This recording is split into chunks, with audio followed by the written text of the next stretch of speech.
Okay, so question is आपको mean और variance find करना है from the following data. Okay, so daily wages are 0 to 10, 10 to 22, 32 and 42.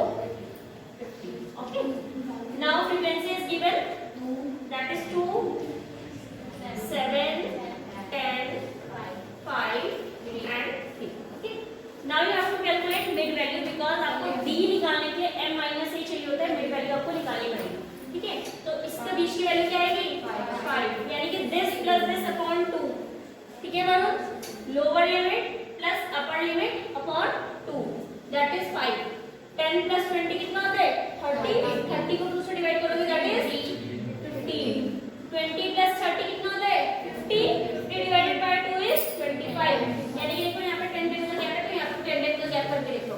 15 हो गया, 25, 35 और 45। Okay, now you have to assume one value that is central value. तो बीच की वैल्यू कौन सी है मेरे पास 25 a अज्यूम कर लो। Now you have to subtract value 5 में से 25 माइनस 15 में से 25 माइनस 25 में से 25 माइनस 35 में से 25 minus and 45 minus 25। Is it clear? आ जाओ आगे। 5 में से 25 माइनस करेंगे दैट इज माइनस का 20। It will be minus 10, 0, 10, 20। देखो ऊपर नेगेटिव की नीचे पॉजिटिव। ठीक है, अब आपको निकालना है डी डैश। डी डैश यानी कि ये जो हमने डी निकाला इसको सी से डिवाइड करना है। सी मतलब क्या होता है कॉमन फैक्टर। कॉमन फैक्टर क्या, जो क्लास इंटरवल के बीच का गैप होता है। ठीक है, सो दैट इज 10 है, सब में 10 है। ठीक है, तो ये कितना आ जाएगा माइनस 20 को 10 से डिवाइड करोगे तो कितना आएगा minus 2, minus 1, 0, 1, 2। Is it clear? Now move to next. F D dash, F multiply, इसका मतलब होता है एफ मल्टीप्लाई डी डैश। इसका मतलब डी डैश का स्क्वायर और इसका मतलब है एफ मल्टीप्लाई डी डैश का स्क्वायर से इसको मल्टीप्लाई करना है। Is it clear? अब देखो एफ मल्टीप्लाई डी डैश ये है, एफ ये है, इसको मल्टीप्लाई करो, इसको माइनस से 2 2 जा 4 दैट इज माइनस का 4। 7 multiply minus 1 that is minus का 7। 10 0 जा 0, 5 1 जा 5, 3 2 जा 6। Is it clear? अब आगे आ जाओ। डी डैश का स्क्वायर, डी डैश ये है, इसका स्क्वायर कर दो। 2 का स्क्वायर माइनस माइनस प्लस हो जाएगा। 1 1 जा 1, 0, 1 का 1, 2 का 4। अब आगे आ जाओ। f को डी डैश स्क्वायर से मल्टीप्लाई करना है, इससे f को मल्टीप्लाई करना है। 2 multiply 4 that is 7 multiply 1 that is 10 multiply 0, 5 multiply 1, 3 multiply 4। अब इनका टोटल करो जरा, कितना आ रहा है 32। यानी कि सिग्मा एफ डी डैश का स्क्वायर आ रहा है हमारे पास 32। ठीक है, अब और क्या निकालना है आपको, एफ डी डैश ये भी निकालना है। सिग्मा एफ डी डैश देखो कितना आ रहा है 5 और 6 11, 7 और 4 11 दैट इज 0। ओके,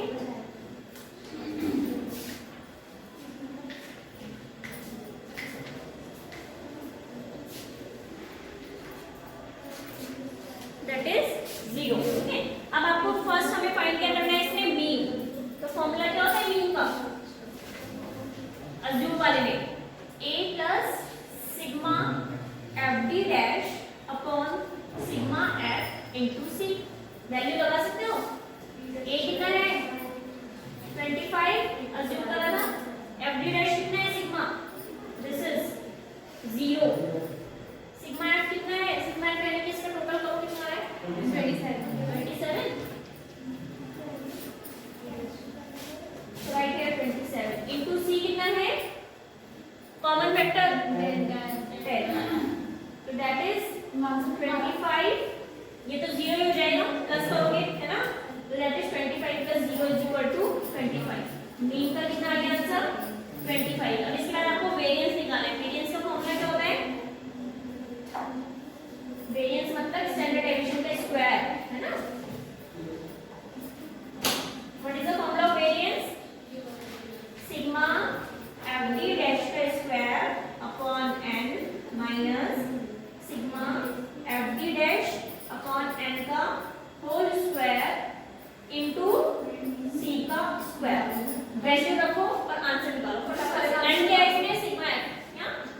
बता दो मुझे मिल जाएगा 118 पॉइंट समथिंग आ रहा है। हाँ 118.51।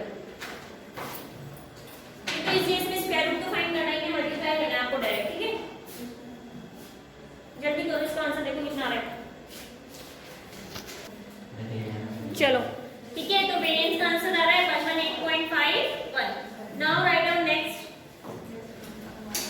हेडिंग लिखो coefficient of variation. Coefficient of variation क्या लिखना है? कोफिशिएंट ऑफ वेरिएशन, ठीक है। Write down coefficient of variation.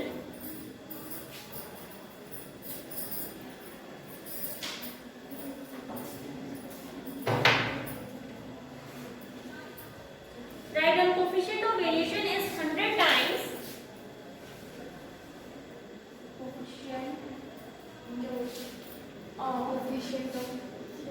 coefficient of variation, ठीक है। coefficient of variation is 100 times the coefficient of dispersion, 100 times the coefficient of dispersion based on standard deviation of a statistical series. Standard deviation of a statistical series. Based on standard deviation of a statistical series. Okay. It was first used by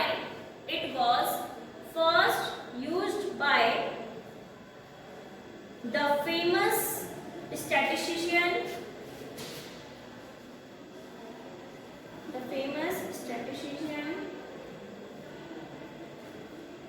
Carl Pearson, K-A-R-L, Carl Pearson, P-E-A-R-S-O-N, Carl Pearson, full stop. This is the reason why it is called Carl Pearson's coefficient of variation. Carl Pearson's coefficient of variation. Okay.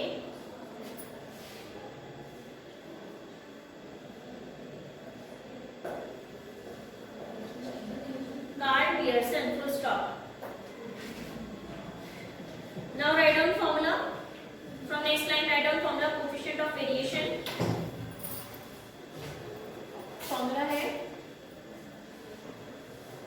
Coefficient of variation को किससे denote करते हैं? CV, ठीक है। Is equal to ये standard deviation है upon x bar into 100 से क्या कर देते हैं? उसे मल्टीप्लाई, ठीक है।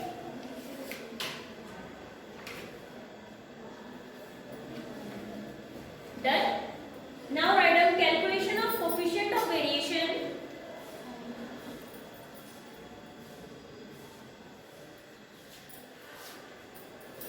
Calculation of coefficient of variation and first लिखो individual series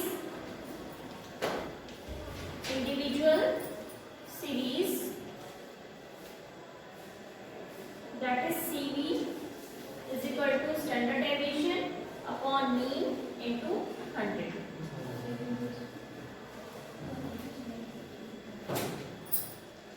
upon mean into 100.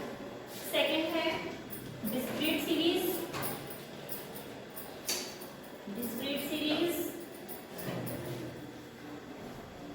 that is CV is equal to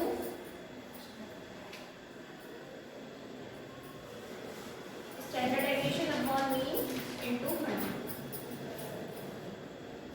इसमें फॉर्मूला लिखना स्टैंडर्ड डेविएशन का फॉर्मूला कौन सा लगेगा? इसमें सिग्मा जो वाला बताया था ना मैंने x माइनस एक्स बार का स्क्वायर अपॉन n बताया था ना स्टैंडर्ड डेविएशन में, कोई वाला फॉर्मूला लगना है।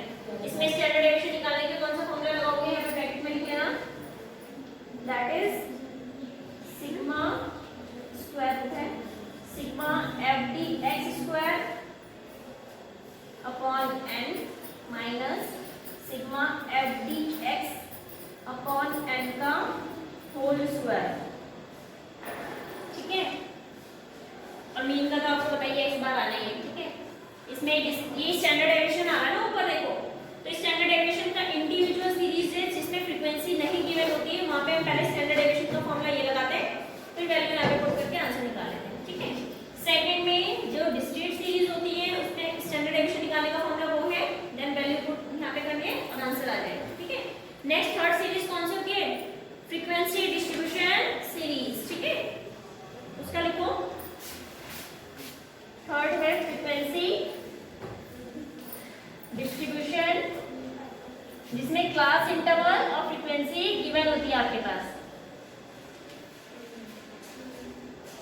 सो दैट इज, इसमें भी सीवी का फॉर्मूला क्या होता है, standard deviation upon mean into 100, और स्टैंडर्ड डेविएशन का फॉर्मूला कौन सा लगेगा इसमें, square root of sigma F D X dash का स्क्वायर अपॉन एन, ये हमने कर रखे हैं पहले, है ना।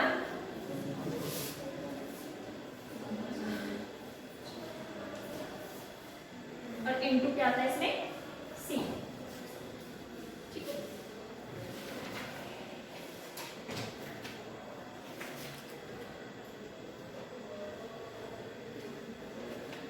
डन।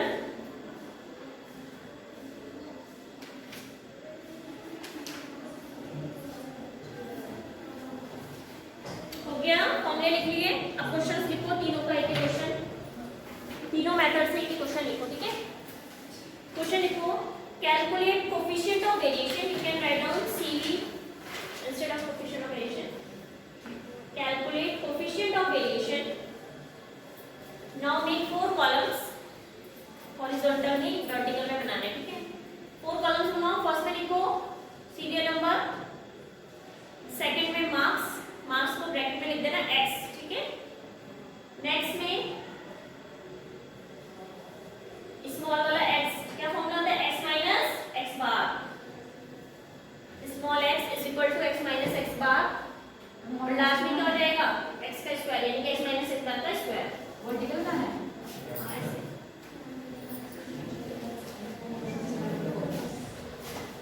Don't talk.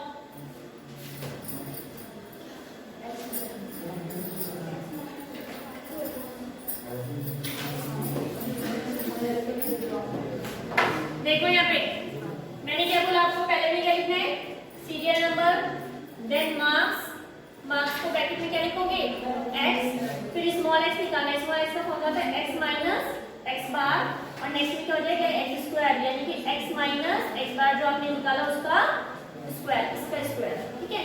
अब सीरियल नंबर आपको कितना गिवन है, 1 2 3 4 5 6 7 8 9 10, x कितना है, 53 58 25 30 54 42 32 48 46 और लास्ट का है 52, ठीक है। अब आपको देखो इसमें x तो ये है, लेकिन आपके पास x बार नहीं है, दैट इज आपको मीन आपको पहले फाइंड करना पड़ेगा। मीन का फॉर्मूला क्या होता है, x बार का फॉर्मूला क्या होता है, sigma x upon n, single में तो यही होता है ना, इंडिविजुअल में सिग्मा x कितना है, इसका टोटल देखो कितना आ रहा है, सिग्मा x,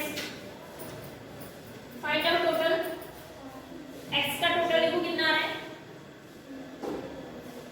कितना आ रहा है, 440, वैल्यू यहाँ पे रख दो, दैट इज 440 अपॉन 10, तो कितना आ गया, 44। अब यानी कि आपको 53 में से 44 को माइनस करना है, 58 में से 44 को माइनस करना है, 25 में से 44 को माइनस करना है, मतलब ये वाले जो नंबर्स हैं इसमें से हमें किसको माइनस करना है, 44, ठीक है। ये करो, जो आंसर आएगा उसका आपने स्क्वायर रूट निकालना है नेक्स्ट में, ठीक है। और उसके बाद फर्स्ट वाले फॉर्म में वैल्यू पुट करनी है और आंसर निकालना है, डू फास्ट। इसके बाद हम लोग करेंगे डिस्क्रीट सीरीज, ठीक है। पहले ये कर लो complete.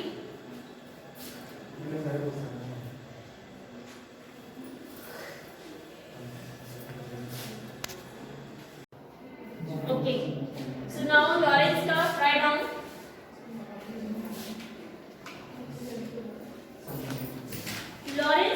curve is another important measure. Lorentz curve is another important measure of variability of the statistical series full stop. This curve was first used by Max Lorentz. Lawrence ने इसको सबसे पहले फर्स्ट में यूज किया था, that's why इसका नाम क्या पड़ा, लॉरेंस कर्व. ठीक है, first use by max Lawrence full stop. Hence it is called Lorentz curve. Okay, hence it is called Lorentz curve. These curves are generally used to measure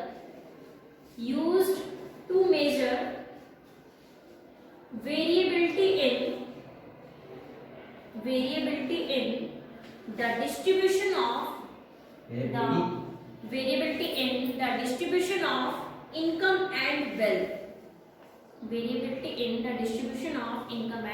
wealth. ठीक है, देखो इसमें क्या होता है, जो भी हमारा इनकम और वेल्थ का जब डिस्ट्रीब्यूशन करते हैं उसमें चेंज आता है ना.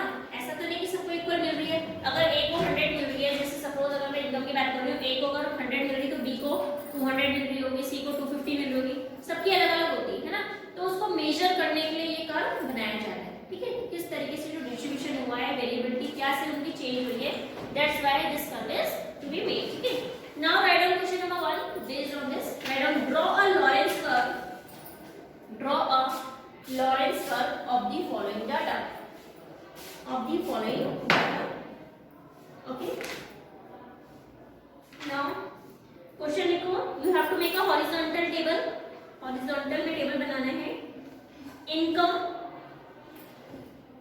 in first column write down income, bracket में rupees, income is in rupees. Okay, ऐसे करके बनाना है, ऐसे. ओके, सेकंड में लिखो नंबर ऑफ पर्सन्स. इनकम में लिखो 100, 200, 400, इनकम के बाद 100, 200, 400, 500 और 800. ठीक है, नंबर ऑफ पर्सन्स लिखो 80, 70, 50, 30 और 20. ठीक है, अब देखो जब हमें लॉरेंस कर्व निकालना होता है, ठीक है, एक ही इसका एग्जांपल है, इसके अकॉर्डिंग देखो, इसको समझो कैसे होता है. हमें क्या गिवन है, इसमें इनकम गिवन है and it is in rupees में गिवन है. इसके बाद हमें क्या गिवन है, नंबर ऑफ पर्सन्स. ठीक है, तो हमने जो इनकम दे रखी है, पहले हम क्या करते हैं, इसका क्यूमुलेटिव सम निकालते हैं. ये आपको फॉर्मेट याद रखना है कि इसके बाद क्या निकलता है. ठीक है, तो इनकम के बाद हमने इसके बाद निकालते हैं क्यूमुलेटिव सम. क्यूमुलेटिव मतलब सबका सम एक ही करके, क्यूमुलेटिव सम. ओके, देन इसके बाद उसकी परसेंटेज निकालनी है. पहले सम निकालना है, उसके बाद क्या निकालनी है, उसकी परसेंटेज. उसके बाद क्या गिवन है आपको, नंबर ऑफ पर्सन्स. ये भी क्वेश्चन में गिवन है. नंबर ऑफ पर्सन्स के बाद इसकी भाई पर्सन्स की क्या सामने निकालोगे, क्या निकालोगे आप, इसकी CF. जब हम प्लस करते हैं ना, यानी कि क्यूमुलेटिव फ्रीक्वेंसी. ये इनकम था तो क्यूमुलेटिव सम यानी कि क्यूमुलेटिव सम ऑफ इनकम. ये फ्रीक्वेंसी है यानी कि CF, क्यूमुलेटिव फ्रीक्वेंसी है ना, पर्सन्स की फ्रीक्वेंसी CF. उसके बाद आपने निकाला उसकी परसेंटेज यानी कि CF की परसेंटेज. ठीक है, अब देखो सबसे पहले आपको इनकम कितनी गिवन है, 100, 200, 400, 500 और 800. ये ऑलरेडी हमारे पास क्वेश्चन में गिवन है ना, गिवन. और नंबर ऑफ पर्सन्स कितने गिवन है, ये भी गिवन है क्वेश्चन में. बताओ कितने हैं, 80, 70, 50, 30, 20. तो सिग्मा एक्स कितना हो जाएगा, यहाँ से टोटल देखना कितना है, 50 और 50, 100 और 150, 250. ठीक है, देखो कितना आ रहा है, दैट इज सिग्मा एक्स। ये कितना हो जाएगा 300, 700, 1200 और 800, 2000 कितना आ रहा है 2000। अब देखो हमें क्यूमुलेटिव सम निकालना है, यानी कि क्यूमुलेटिव सम जब हम सीएफ निकालते क्या करते हैं, ऐसे से प्लस करते रहते हैं ना, ऐसे इसमें करना है। 100 लिखा, 100 के 200 प्लस करा, कितना हो गया 300, 300 में 400 प्लस करा 700, 7 में 5 प्लस करा 1200, 1200 में 2000। ये जो नंबर है ये इसके इक्वल होना चाहिए, इक्वल है, ठीक है। अब आपको इसकी परसेंटेज निकालनी है। परसेंटेज किस निकालते हैं 100 अपॉन टोटल इनटू 100। ये परसेंटेज निकालनी सबको आती होगी, ऐसे करके आपको सबकी परसेंटेज निकालनी है, ठीक है। सेम उसमें करना है, ये 80, 70 प्लस करा 150, 150 में 50 प्लस करा 200, 200 में 30 प्लस करा 230, 230 में 20 प्लस करा 250। ये नंबर इसके इक्वल है, यानी कि हमने सही किया। सी ए परसेंट निकालनी है, यानी कि 80 की निकालनी है, तो 80 अपॉन टोटल कितना है 250, भाई परसेंटेज फ्रीक्वेंसी क्या है ना, तो हमने फ्रीक्वेंसी का टोटल लेंगे और इनटू 100, ऐसे करके सारी वैल्यूज निकालो। यू कैन डू नाउ, जल्दी करो, बहुत इजी है ये।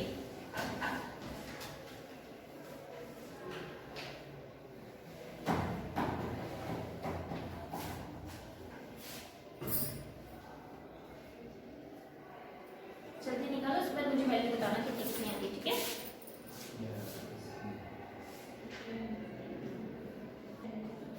देखो 5, 15, then 35, 60 और 100, ठीक है। और इसमें कितनी आ रही है, जब इसको कट करोगे 32, 60, 80, 92 और 100। देखो दोनों का 100% आ रहा है ना, यानी कि हमारी कैलकुलेशन ठीक है, क्योंकि 100% ही हो गया total, okay.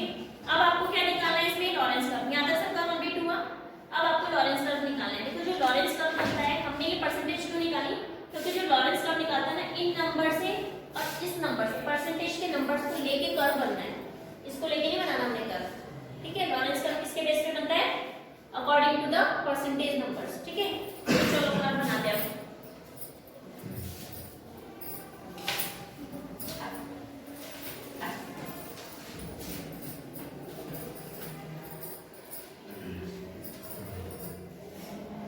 Now see, graph ऐसे बनाते हैं ना, नीचे क्या आता है परसेंटेज ऑफ पर्सन्स, ये मेरी कौन सी एक्सिस है, ये y है और ये x, ठीक है। और यहाँ पे हो जाएगी मेरी परसेंटेज ऑफ क्या, ये पर्सन की दूसरी क्या थी, इनकम।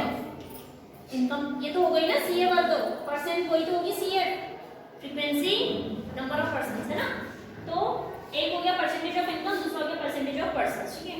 तो नंबर देखो मेरे, जो अगर हम फ्रीक्वेंसी की क्यूमुलेटिव फ्रीक्वेंसी देखते हैं या उसकी बात करते हैं, तो अगर हम 10 10 का गैप ऐसे 5 5 का ले लोगे तो बहुत लंबा हो जाएगा, 10 10 का गैप लेते हैं, ठीक है। तो यानी कि यहाँ पे 0 हो गया, 10, 20, 30, 40, 50, 60, 70, 80, 90 और 100, क्योंकि मैक्सिमम 100 ही है, इसलिए 100 तक जाना पड़ेगा उन्हें, ठीक है। अब इधर आ जाओ, 10, 20, 30, 40, 50, 60, 70, 80, 90 और लास्ट में 100। अब देखो जो फर्स्ट वाला है, हमने पहले बेस का देखना है, नंबर ऑफ पर्सन्स की वो कितनी थी फ्रीक्वेंसी, परसेंटेज पर्सन्स वाली फ्रीक्वेंसी वाली कितनी थी भाई,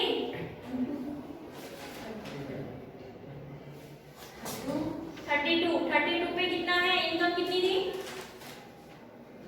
5। तो 32 का है ये, 32 पे 5 यहाँ पे आएगी आपकी, यहीं पे आएगी, टिक कर दो। नेक्स्ट